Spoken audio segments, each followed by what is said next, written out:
Good evening, and welcome back to our show, Brookfield Public Advocate.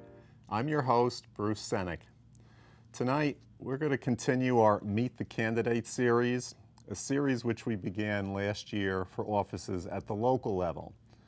We also met representatives from the two main parties, as well as a newly established party here in Brookfield.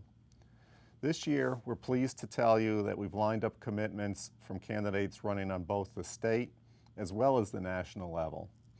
Please check your local listings for broadcast air dates and look for announcements in the local media. I'm also beginning a new segment for our viewers that I'm just going to call The View from Hillwood. Tonight's view deals with a topic I believe the majority of the folks just cannot get their arms around and fully appreciate and understand. That being the national debt, which we're hearing a lot about lately, and unfunded entitlement mandates.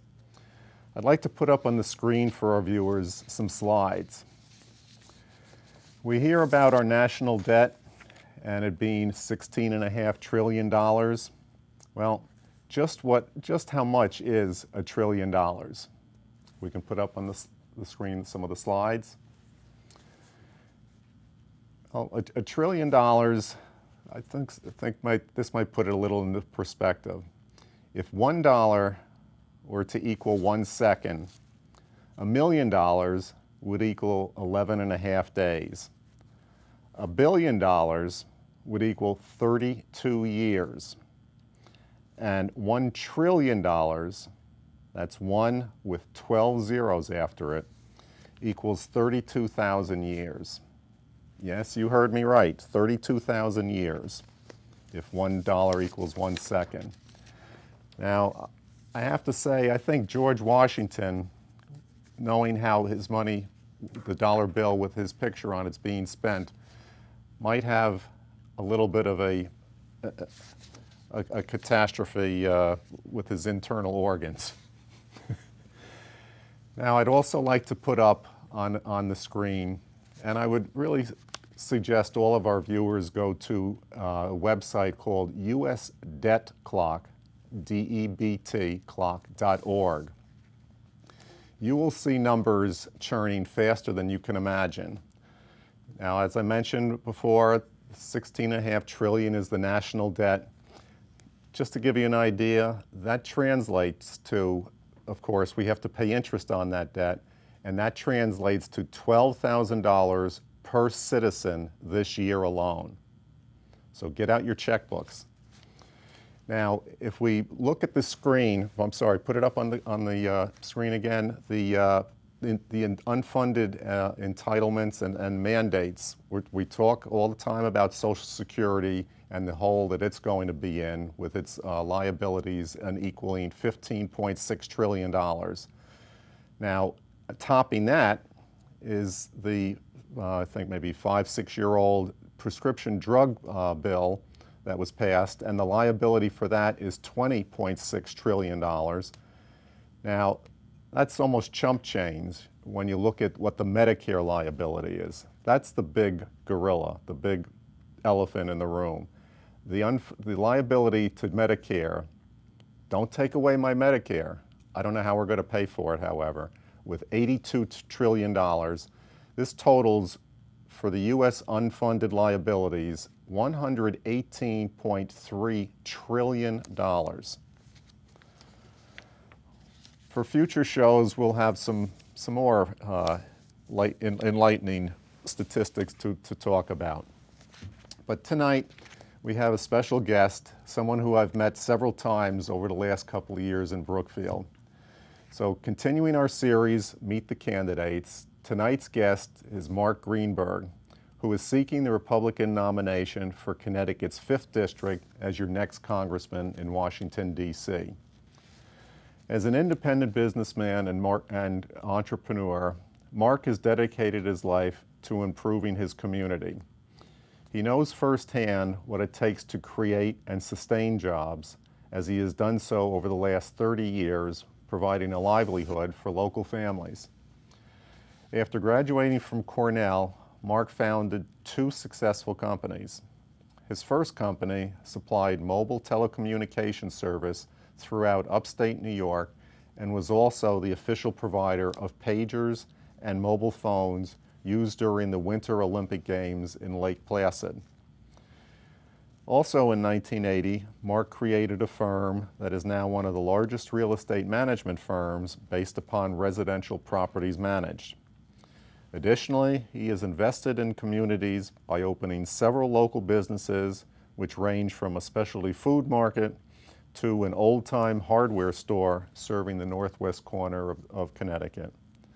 Mark and his wife Linda founded the Simon Foundation, which is an animal rescue shelter, and has helped to adopt more than 500 dogs to loving homes.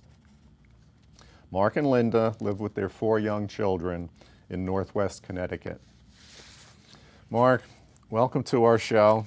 Quite impressive, and thank you for coming. Thanks for inviting me, Bruce.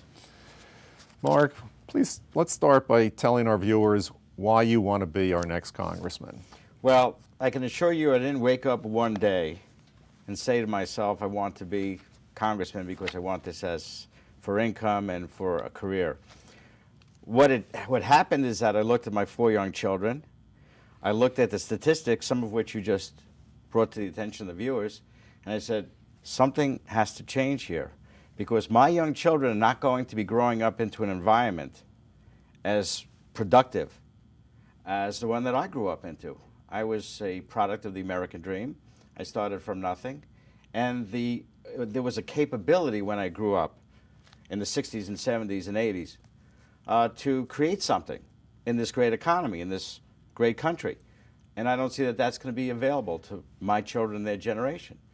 So I decided that I had to do this because if I sit down and don't do it, then I'm part of the problem, not part of the solution. Right. And that's the reason why I decided to run for Congress. Yeah, I hear you.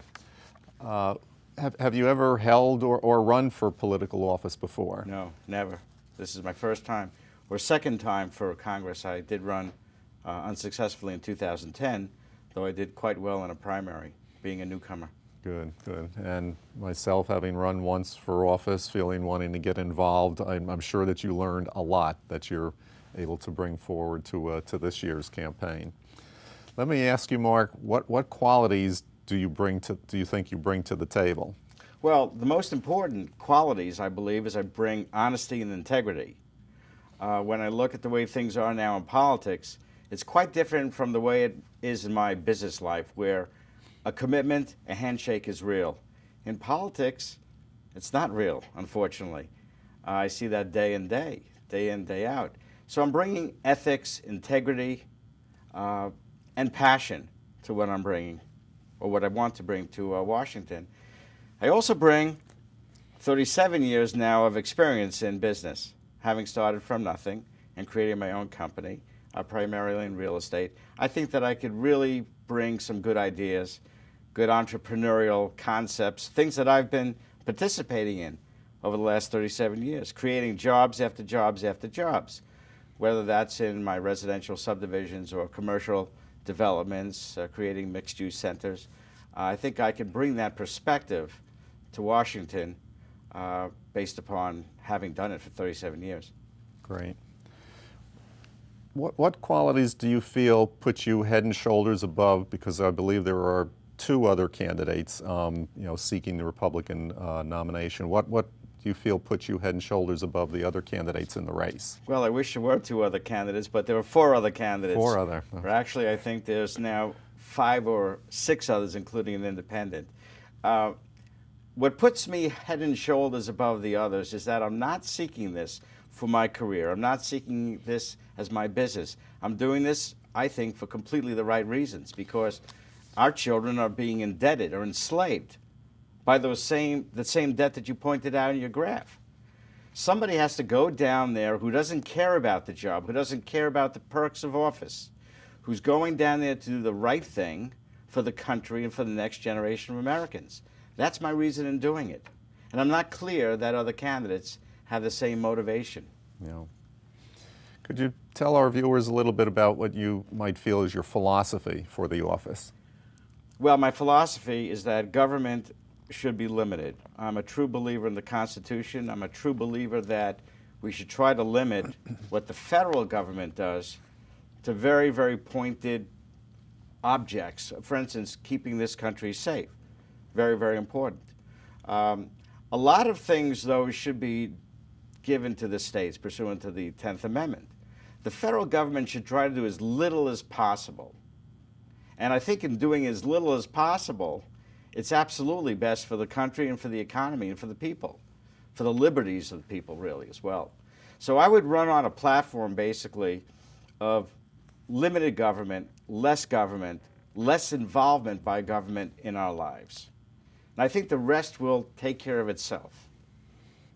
I think we're sort of contemporaries age-wise, and I agree with what you said earlier about the 60s and 70s and 80s. It just seemed that you were more, your destiny was more up to what you could do. And so I appreciate, some of your comments. We all hear about continuously, and I've heard it for 20, I don't know if I'd say 30 or 40 years, but certainly 20 years about the extreme partisanship in Washington, D.C., and it just seems to be getting worse and worse all the time. Would you tell our viewers a little bit about, how you might be able to work with the other side of the aisle? Yeah, but I will say to you that I think that compromise in itself, in the face of principle, is not a virtue. So I will not go down to Washington and just be a compromiser, per se. I will compromise on certain issues where I think that we're moving forward what I believe in, but just to make compromise for itself is no virtue. A perfect example, I think, is the Budget Act of last year, which was approved and which then gave the job, their job, to a gang of 12, as I call them, to come up with some system of reducing the debt. And what happened, of course? Nothing happened. So that was not a good bill, in my opinion. I would have voted against that Budget Act, the BCA, the Budget Control Act. To me, it was a bad bill.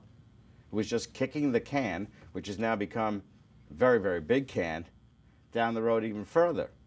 They delegated their responsibility, their authority of 435 members of Congress to 12, and it failed.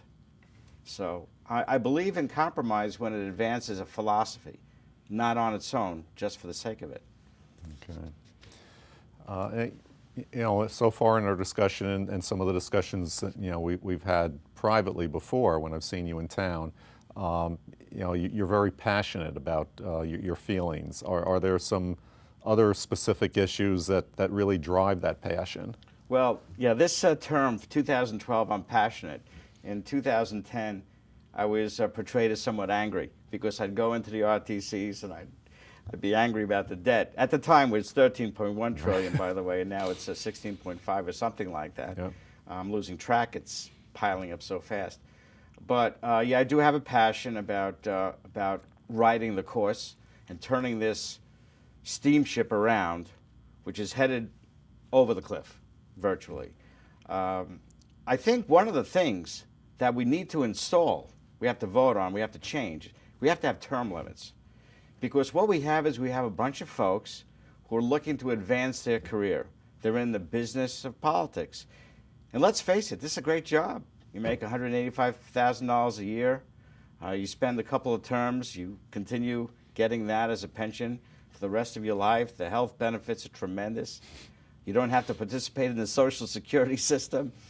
So it's a great job. So these folks down in Washington, they do everything they can to keep their job. And if it means voting one way, they'll vote that way. It doesn't matter that it might be detrimental to the health of the economy, or detrimental to the citizens of this country, but they're in it to vote themselves into that seat for as long as they can.